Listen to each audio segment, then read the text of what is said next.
This podcast is brought to you by Penji.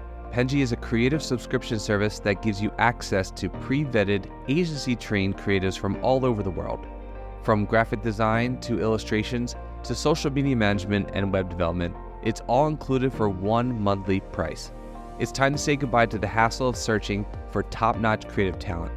With Penji, you get quality and consistency delivered right to your inbox every day, carefully crafted for you by humans. So meet your new creative team today. Head over to penji.co for more and enter the coupon code located within the podcast show notes.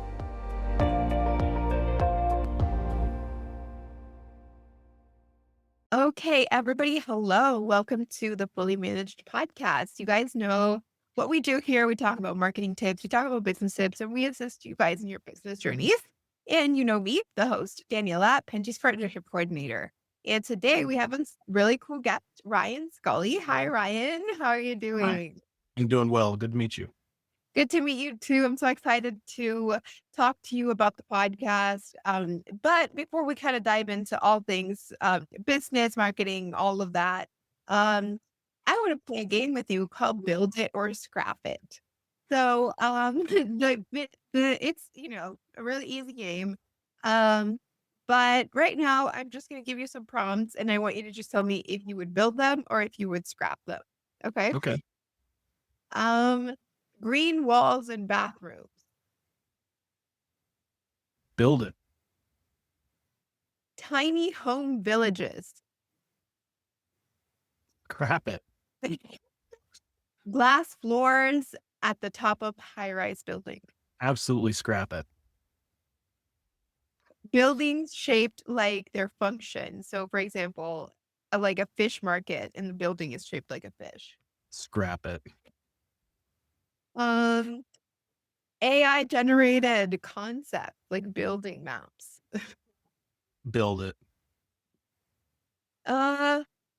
Windowless office buildings. Scrap it. Absolutely. A then only floor in apartment buildings. So like a floor with no phone, no internet service type of vibe. I'll build. Awesome. Yeah. No, that was great. I'm curious why you want to scrap the glass floors on high-rise buildings because that's I already don't like heights that much. that people have already done that, and I think it's a very popular tourist attraction in these like really popular, really high buildings to go. Yeah, I hate walking on that stuff. That freaks me out. I get it. Me too. I did it. My So primitive brain just freaks out too much. I don't know if we've done. I went to the building in Seoul in Korea. Yeah. And they have like a whole bit that is just glass floor there. And it was like the thing is I had been on glass floors at other places, but that one in Korea for some reason just really freaked me out because it was also super high. It was like on the 120th floor or something like that. Like Yeah, no, thank you. yeah, one quote because You're it might roller coasters either, so I it's don't not the remember thrill. what that height was, but it was so high and I just like looked down and like I felt like I was gonna die. It was creepy. I did not enjoy that. Yeah, I understand. Well, Ryan, it's been so great to kind of get to know you a little bit. But for all of our audience who is watching and is not sure about what you do, who you are, what everything that you do is all about, can you tell us a little bit about yourself and everything that we got to know? Yeah, so I am the VP of Creative for WBTDP, which is a combination of two companies. The first of which is Warshaw Blumenthal, which started in 1982 as a retouching business. And it has morphed over the years into more of a creative concepting and storyboarding business, like illustration repping business. And then around 2009, we started a company called Turbo Dog Productions that really focused on the next steps after storyboards and still frames of art. And it worked into the production and animation of those for animatics and testing and any video content. And then 2020, 21, something like that, we merged the companies, and that's why we have the Alphabet for a company name. So those two companies now operate as one entity, and we take the consumer from creative concepting, from script, all the way through to their finished production if they want, oftentimes we really focus on that creative concepting part and do kind of a best in class animatic for focus group testing.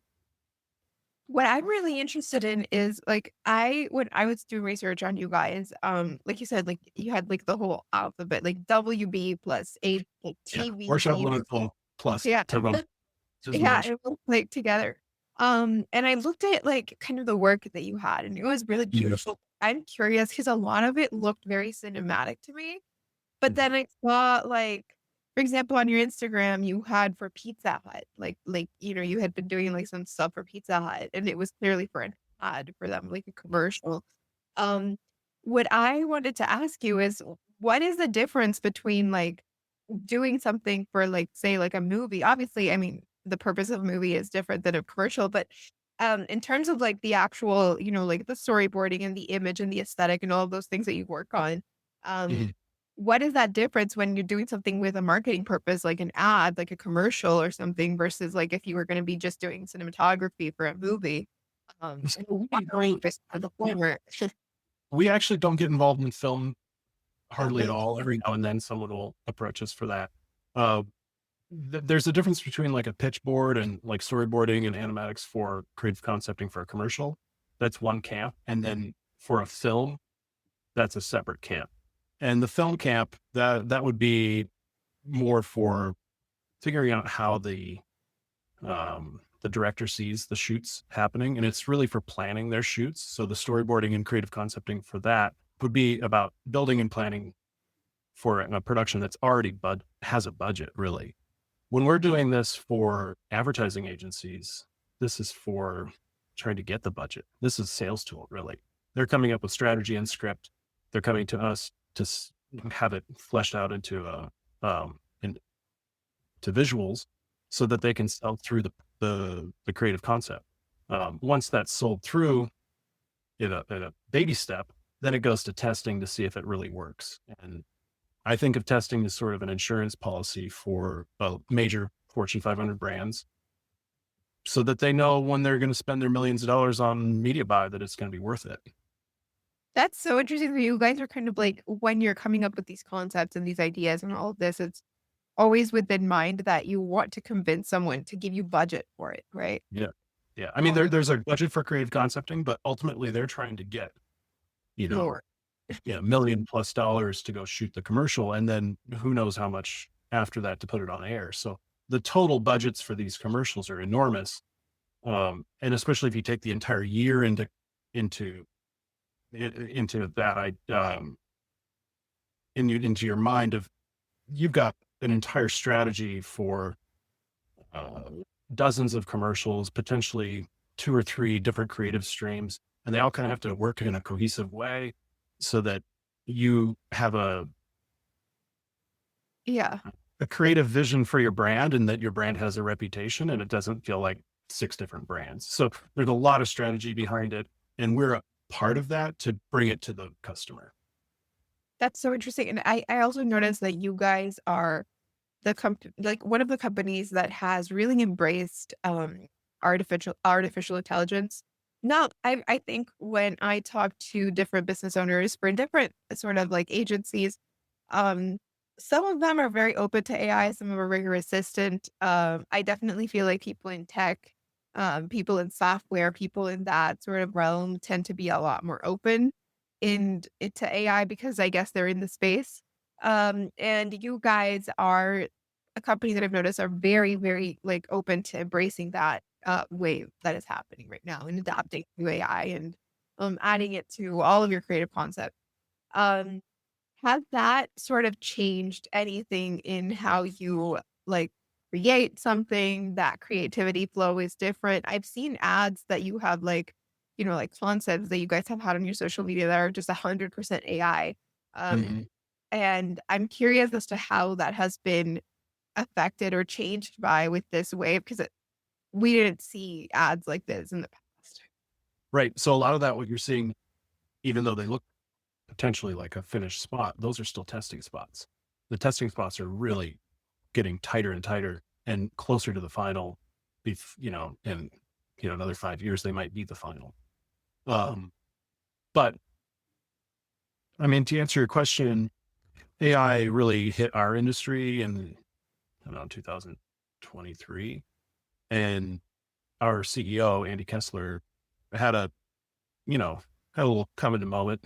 You know, he had to take a look at it, and him and I sat down and we really tried to figure out if this was something that's going to stick. And at first, it just seemed like kind of a gimmick, and it didn't really work, and maybe it was like a little funny thing. And shortly, I mean, within a couple months, it became very, very real. Um, and we noticed that our customers were using it, and we noticed that our artists were freaked out by it. So I took a team of people, and over about a 6-month period, we did a deep dive. I didn't take on any actual productions. I was completely siloed, and we did a deep, deep, deep dive into AI and what it could do for us, and where our, you know, blind spots were with it. And we came up with a custom pipeline, both for 3D animation and for 2D animation, using the AI tools that were available, in creating kind of like a better mousetrap. You know, we're still using the artists that we represent. We find them incredibly critical.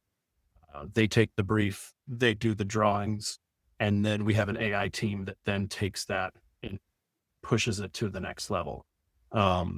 So instead of animating in After Effects, we're animating in AI. Instead of spending 6 hours on a drawing, the artist can spend 2 hours on a drawing, and then we'll enhance it, or we'll treat it differently. We can change the styles, we can change the color grading. There's a lot of tools there for the AI team to use. And they're able to take that creative concept and then bring it to pretty darn close to what a finished production would look like. So, Do yeah, you, it it, changed a lot. do you think it's a valid crash out for artists to be scared of AI taking over jobs? Totally. I get it. I'm an artist myself. I have a MFA in painting. I mean, I'm as much of an artist as anyone. And it when it first came out, it was definitely like a personal threat. You know, it was like, hey, I just spent my entire life drawing and learning how to use tools and being an expert at these Yeah. things. And suddenly this thing's doing it better than I am. Um, yeah, it was definitely a real threat. And you know, I manage a team of artists and animators, that kind of thing, but I also get my hands dirty. I'm not a standoff person. And when I started first deep diving into AI, it really changed how I thought about making videos and how I thought about making images on a kind of a philosophical level. And it it definitely flexed my brain a lot, and I had to uh, spend a lot of time and resources on figuring out how this is a new tool for me. And it really did. It drastically changed how I make work. Um, and I think the artists that have been pushing it away, I hate to say, but I think that they're going to suffer from it. And I think the artists that have really embraced it are going to take a lot of the work. The artists that I've seen that have really, you know, said, okay, here's a tool. It's a new tool for me. I'm going to jump in on it. And they combine it with the tools they have. They are like rock stars right now. I mean, they're getting all the work, you know? So Yeah. So I think like what I've seen kind of, I've talked to so many people who are super, super pro AI. Um, and they'll talk when I talk to them, like they'll even convince me and I'm like, you know what? Yeah, like AI. But yeah, then I always kind of once the conversation, the heat of the conversation is over, and then I'm thinking, I realized like I don't know how I feel because it's complicated. I think I understand from the progress standpoint why you would want to embrace AI. It's a new technology and it's just new. You have to learn how to sort of adapt to it the same way that we adapted to cameras and movies, and when we switched from DVDs and Blockbuster to streaming services, like whatever change happens, but like it's different. But I also feel like the thing with AI is that it's, you're right, it's replacing a lot of human effort, but then I don't know how to feel about that sort of like meeting that sweet spot of being able to still add your own input to it versus also embracing that new thing that can do it really well for you. Um, yeah, One thing that I think is concerning, I don't know if you agree with this, is that we get it to a point where the AI does it so well that it's going to render humans useless. I think that's the biggest concern I think that I have would be like, I, what's the point of having artists and or creators or anything if your AI is going to do it a much better job? Why would you even bother learning this?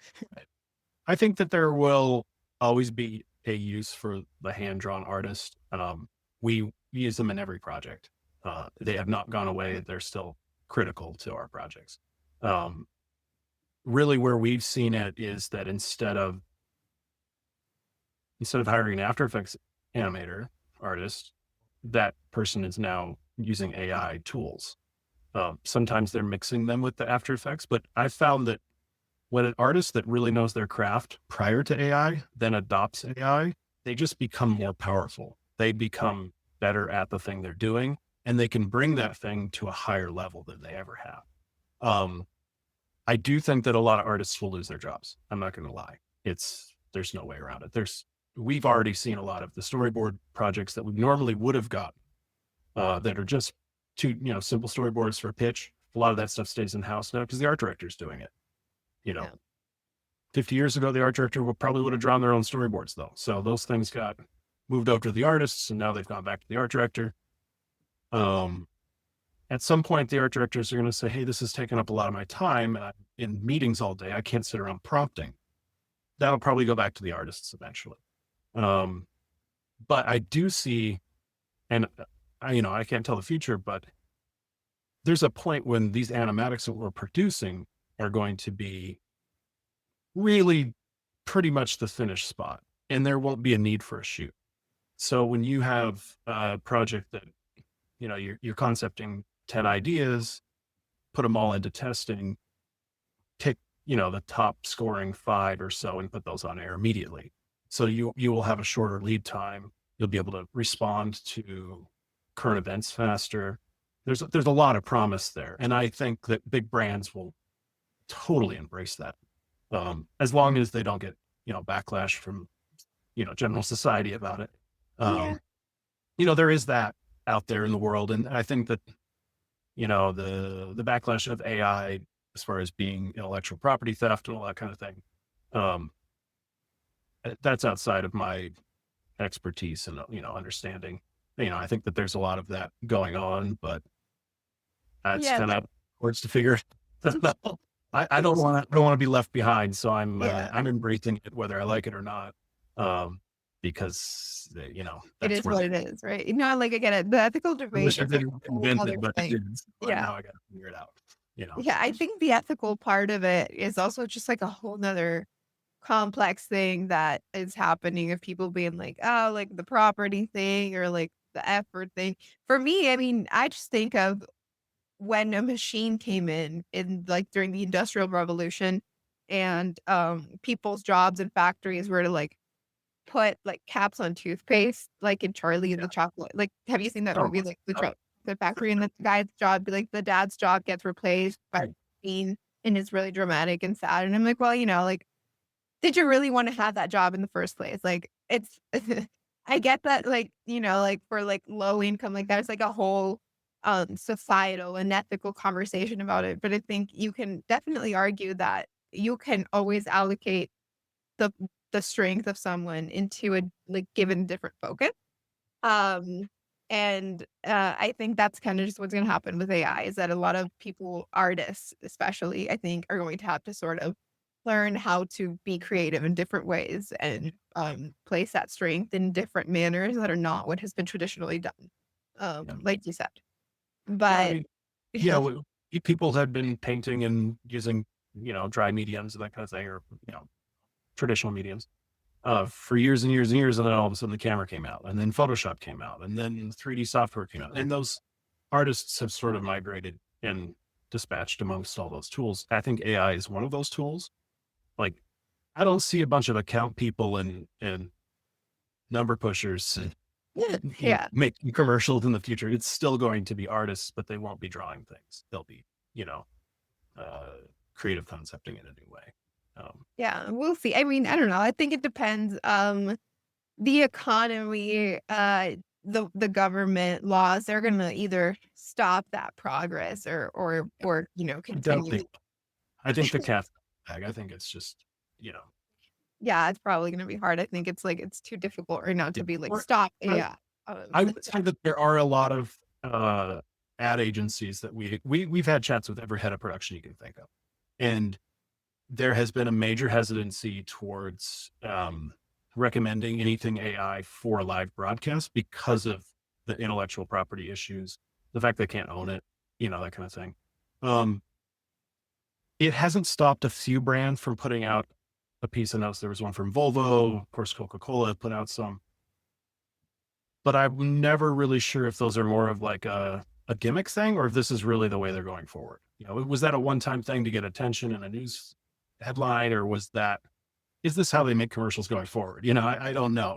And if so, then it's going to be a tidal wave, but I think an interesting. the ROI is just so gigantic, I think the big question for me is, are we even going to be doing commercials? I think you're a great person actually to answer this. Is sometimes I wonder if commercials are still going to be a thing in a few years. I do. Yeah. I I mean, I people really, talk about commercials dying off, but I see more commercials now than I ever did because there's a commercial before every little 10-second news clip, there's a yeah, ton of media out there. And brands have to get their voice out. The difference between Charmin toilet paper and, Quilted Northern toilet paper is your brand feeling.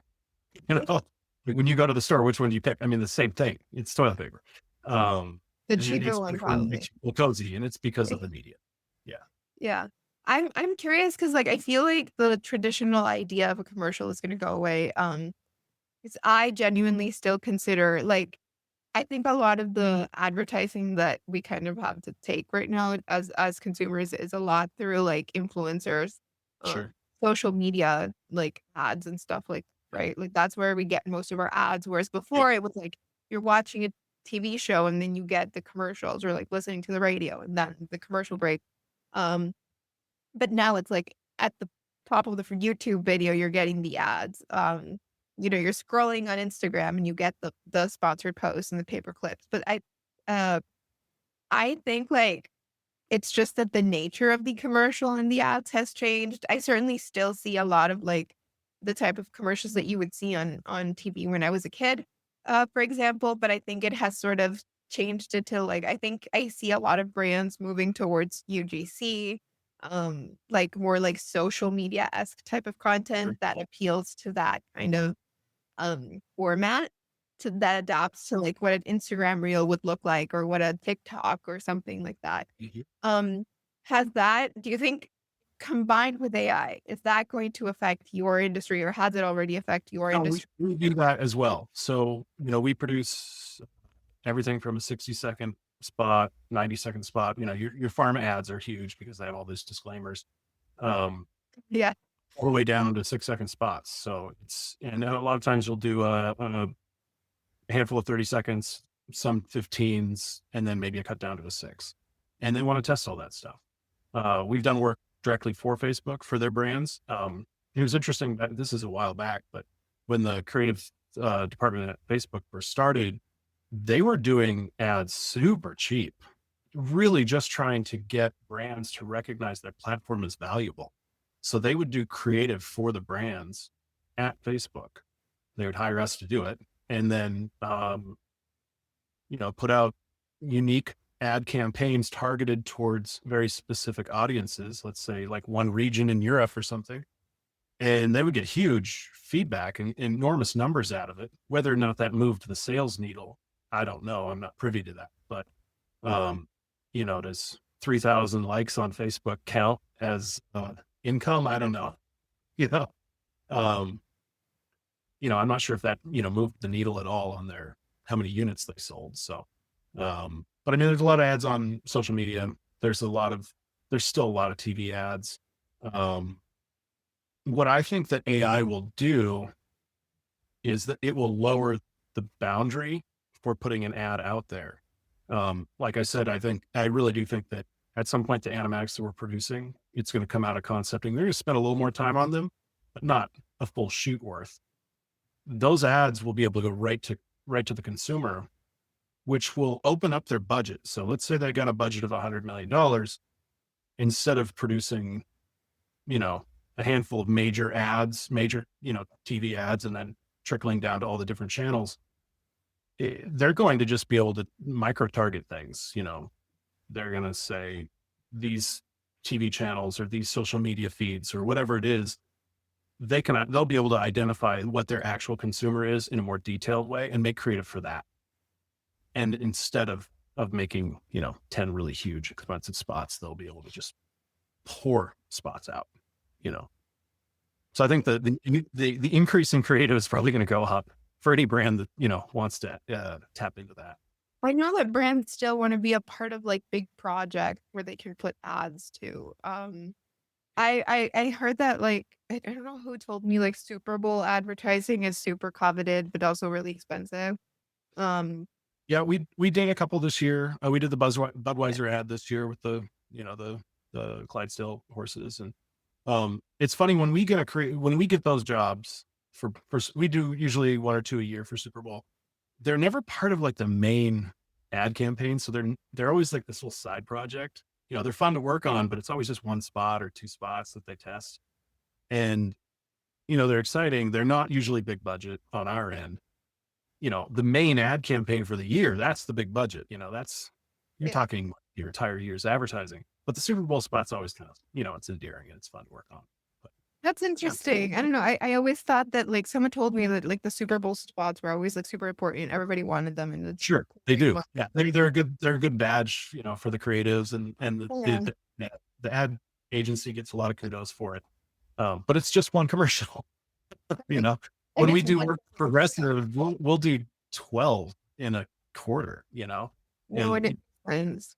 Yeah, they're putting out so much more content than one commercial. It's just enormous how many commercials they do. And also, like, I think people like Super Bowl commercials or like commercials that are like about regional holidays are only going to appeal to an American audience. So if you have a business that is strictly within the US, I mean, that's fine, that it's going to work. But I think a lot of like the bigger businesses are also going to want to target their international clients and audiences. So they have to sort of put budgets into more than just the US holidays, if that makes sense. Or that's like kind of what I think. Yeah, I mean, we do a lot of international work. We did a major project for Listerine a few years back where we did a section of their commercial, and then every time it went to a new location, the creative changed based on what that location's, like, I don't know, sensibilities were. And then we would adapt our demo spot for that. So it was just the gift that kept on giving. You start one project, you do, 3 little demo sections where the tooth gets cleaned and stuff. Before you know it, you've done 30 of them, because it just keeps traveling around the world. And even after it's changed ad agencies, you're still like kind of the. Yeah, no, and I think people underestimate how much marketing changes from one region to another. And something that gets really detailed because you have laws that dictate on how you can advertise. Are there 3 germs left? Are there no germs left? That kind of thing when the Listerine written, that kind of thing. I don't know if you remember, like a few years ago, I remember seeing Disney getting a lot of backlash for having a specific ad about a movie, like they're promoting a movie, or maybe a TV show. Don't quote me. It was some kind of entertainment that they were doing at Disney where they had like 2 lesbian moms. And they were kind of like embracing it as like we're being inclusive and like the lesbian moms and all this in the West, like specifically in like Canada and the US and Europe. But in like the Middle East and I believe in Africa and I don't remember what other places, they were not doing that. They were doing a straight couple with a kid. Oh, they made versions? Yeah. And they were the advertising was also different because I remember like the Middle East one and like all like for the conservative countries, I guess, it was different. Like the advertising was just very much like a traditional royal family. And then with the American and European version, you had like this sort of more progressive view. And they were Mhm. getting backlash because they were like, well, if you're going to commit, just like do it with everybody. Like, why are you showing a different one in this? And I was like, I well, think they're money. I was like, well, yeah, they obviously want money. They want to appeal to Yeah, all audiences because they know that if they show this in the in the Middle East, they're going to get a lot of backlash. But we also, just won't be able to show it. I mean, it yeah, would, yeah, yeah, I was also inclined to believe that probably they were having laws that were preventing them from doing that in the Middle East and other African countries yeah, versus like in America, they were probably going to get people complaining, but it wasn't against the law. yeah. Well, I don't know. I don't know what the laws are over there. I'm assuming it would just be frowned upon, but I don't actually know. That sounds like a purely business decision of like, I want to make money in these regions and I have to like, cater to their sensibilities. But Yeah. I, I don't know. I don't, I think it's No, lame.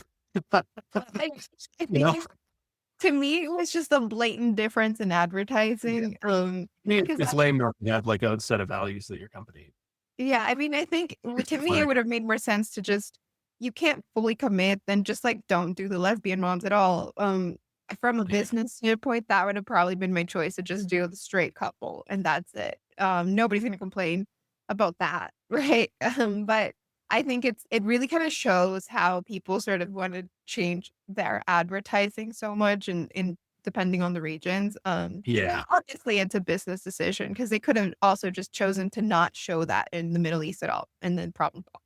But I mean, the way I think about the micro targeting is like, if there's a channel that mostly grandmas are watching and you want to sell Skittles to them, you're going to make your creative a little different than yeah, if you're playing, late night cartoon central, Comedy Central or something, and it's like a bunch of teenagers watching it. You're going to yeah, market differently. And even show to show, if it's a more male dominated audience or a more female dominated audience, I would think that same Skittles spot could be created differently for those groups. yeah. Uh, but yeah, when it comes to like cultural sensitivities, that's a whole nother, you know, I know it's so thing. Yeah. complicated. Yeah. It's complicated. But with AI, you could ideate very quickly. You can produce very, very quickly. And the cost to get that production out is super tiny compared to a full shoot, Yeah, which is month planning, enormous costs on set, that kind of thing. So yeah, I mean, it's going to go that way. It's a matter of when. So yeah, I'm curious to see when that happens and how it happens. no, yeah, I mean, definitely. I think it's going to piss people off. The unions are Well, going to be frustrated, you everyone know. gets pissed off when stuff like this happens, and then they sort of kind of figure it out, or just kind I of don't know. I mean, it hurts when it hits the arts because those are people's passions and that's yeah, people's, art. their journeys in life and that kind of thing. I get it. It's, someone loses their, accounting job, they're going to be pissed because they went to school for accounting. I Yeah, guess, for if we got sure. rid of taxes, for instance, there would be no more, tax accountants. Yeah, no, I know that it's like, I think people are gonna still adapt. I genuinely don't feel like AI right now, at least, maybe in I the don't future, is at a place where we can I genuinely. worry I worry about that industry shrinking. I don't think it'll go away. I mean, theater Yeah, didn't go away because of film, but it definitely shrank. yeah, Uh, definitely shrink. That's what I think is gonna. So that makes more sense because I feel like also, um, I have had AI sort of write stuff for me, like mhm. articles or stories and stuff like that, and I think it'll do a decent enough job. Like sometimes it'll do a pretty good job, but there always comes a moment where I feel like the AI starts to talk in circles. Yeah, It- it's yeah, smart. Yeah. I find that with writing, I don't know, for me, yeah, I'm not, I'm an artist. I'm not a writer for, that much, but when we do any sort of writing as a company, we'll usually either start with AI as just like a general layout, and then there's a lot of human editing, yeah, and I then think we're or still. sometimes it starts with a human writing out their ideas, and then we feed it into AI just to kind of clean it up, act as an editor, really. Yeah, I mean, that's we how I find feel like AI. That's why I mean, like, I feel like AI is still not 100% there.